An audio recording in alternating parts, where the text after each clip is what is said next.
안녕하세요, 모항입니다. 신인 드래프트가 이제 정말 코앞으로 다가왔는데요. 이번 드래프트에서 가장 이야기가 많으며 롯데에게도 영향을 미칠 수 있는 선수가 있죠. 바로 야수 1번으로 평가받는 신재인 선수입니다. 신재인 선수는 185cm 80kg의 피지컬을 가지고 송구안도 좋고 발도 빠르며 무엇보다 장타를 쳐낼 수 있는 타자라는 점에서 많은 주목을 받고 있는 선수인데요. 롯데 팬들 사이에서도 최근 롯데가 홈런이 없다 보니 홈런도 칠 수 있으며 발도 빠른 5툴 플레이어 신재인을 롯데가 뽑아야 한다는 이야기들을 많이 하죠. 그러면서 현재 야수 1번으로 평가를 받고 있는데 아무래도 투수들이 더 주목을 받는 신인 드래프트에서 과연 신재인이 몇 번의 지명을 받을지에 대해 이야기가 많죠. 가장 많은 사람들의 이야기를 따르면 야수가 약한 하나가 신재인을 지명하는 게 아니면 롯데나 그 아래선까지 내려올 가능성이 크다고 하는데요. 하지만 투수 야수를 떠나서 신재인이 전체 3번 4번감이라는 이야기들도 많이 하죠. 그만큼 혼돈의 올 시즌 드래프트처럼 마지막까지도 평이 상당히 갈리고 있는 선수라고 할 수 있겠네요. 그렇다면 과연 신재인은 어느 정도의 선수일까요? 우선 신재인 선수는 현재 주로 3루로 뛰는 선수로 강한 어깨를 겸비한 수비가 좋다고는 하나 고교 시절에 유격수를 보다가도 프로에 와서 수비력이 부족하다며 3루나 2루를 밀려나가는데 고교 시절부터 3루를 보고 있다는 건 그만큼 타격에 대한 기대치가 커야 한다고 생각합니다. 신재인 선수의 타격 성적입니다. 고교 성적이며 앞에 말한 조건 하에 봤을 때 1번이라고 할 만큼의 특출난 성적은 아니라고 봅니다. 3할 때 타율에 4홈런 13도루로 눈에 띄긴 하지만 이가 안되는 볼산비가 고교 성적임을 감안하면 프로에 와서 더욱더 적응하는데 제한이 있을 수도 있어 보입니다. 그러면서 1.1을 넘지않는 OPS는 전체 1번 야수치고는 다소 평범해 보이는데요. 그나마 외야 타구 비율이 높은 게 정타율이 높다는 말로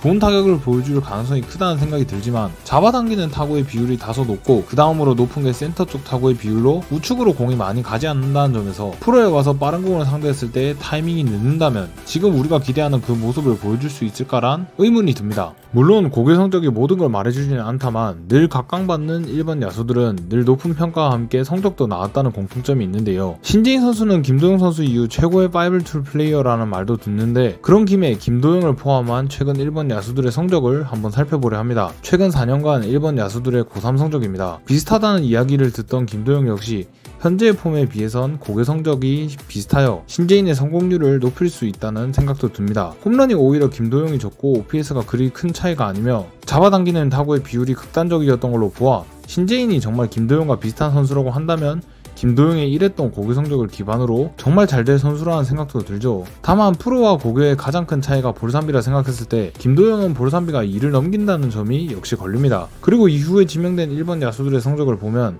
확실히 신재인보다는 압도적인 성적들을 기록해줬습니다. 전 아픈 손가락 김민석은 타율이 5할을 넘고 OPS가 1.5를 넘기고 있는데요. 무엇보다 80%에 가까운 외야 타구 비율은 정말 놀랍죠. 그리고 SSG 박지환도 홈런은 적지만 높은 볼산비와 출루율로 훨씬 좋은 성적 기록했고 바로 최근 지명했던 박준수는 외야 타구 비율을 제외하면 신재인의 상위 호환이라는 생각까지 들게 합니다. 물론 어디까지나 성적으로서의 얘기입니다. 당연히 고교 성적과 프로 성적은 얼마든지 달라질 수 있죠. 하지만 걱정되는 건 고교 때 성적만큼 프로에 와서 잘하는 선수는 정말 희박하며 반대로 고교 성적은 뛰어났지만 프로에 와서 성적이 확 떨어지는 선수들은 많았다는 점인데요. 그런 점에서 봤을 때 다른 1번 야수들에 비해 고교 성적이 그리 압도적이진 않은 신재인은 1라운드 최상위권 지명을 받을 야수치고는 다소 아쉽다는 생각이 듭니다. 그리고 더욱 이 생각에 힘이 실리는 건 지금 알아본 4명의 야수들은 유격수를 봤었다는 점이죠. 이 선수들은 모두 신재인 선수보다 성적이 좋았으며 주 포지션은 각각 다르긴 하나 어쨌든 고교 시절 유격수를 보긴 했던 선수들로 고교 시절이라도 유격수를 봤다 안 봤다는 신재인과의 큰 차이가 있다고 생각합니다. 한마디로 신재인 선수는 유격수가 가능한 자원도 아닌데 아무리 성적이 다가 아니더라도 성적이 압도적이지 않은 건 야수 1번은 몰라도 1라운드 초반에 지명받을 선수인가는 다소 애매하다고 생각합니다. 그저 타격 재능만 보고 이 선수를 데려오기엔 외야수지만 타격이 월등히 좋아 1라운드로 데려왔던 조세진이 망하는 걸 봤기에 더 꺼려지지 않나 싶은데요. 아시다시피 조세진도 고등학교 때 타격 하나는 이름을 날렸던 선수죠. 고3 때 5할 타율에 홈런 5개, OPS 1.4를 넘었었는데요. 하지만 이 선수도 고교 시절 볼산비가 낮았고 결국 군대도 갔다 왔지만 아직 유의미한 결과를 내지 못하고 있는 롯데의 1라운드 야수 잔혹사로 남게 됐죠. 뭐 내년부터 어떻게 하나 더 지켜봐야 할 선수이긴 하지만요.